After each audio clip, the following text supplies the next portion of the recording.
Hey guys, in this video I'll show you how you can trade stickers in Monopoly Go. So make sure to watch this video till the end and let's get started. First of all, open up your Monopoly Go application on your mobile device and make sure your account is logged in and the app is updated to its latest version available.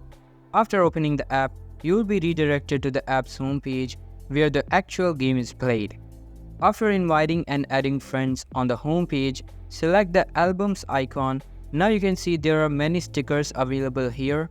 You can only gift the stickers which have a +1 icon on them. For example, if I select this one, you can see that I cannot trade right now. To trade a sticker, you would need a pair of same stickers.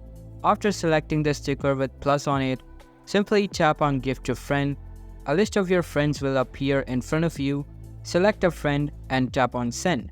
This is how you can trade stickers in Monopoly Go. So that's all for today's video. Hope you liked the video. I'll be meeting you in the next one. See you soon. Bye.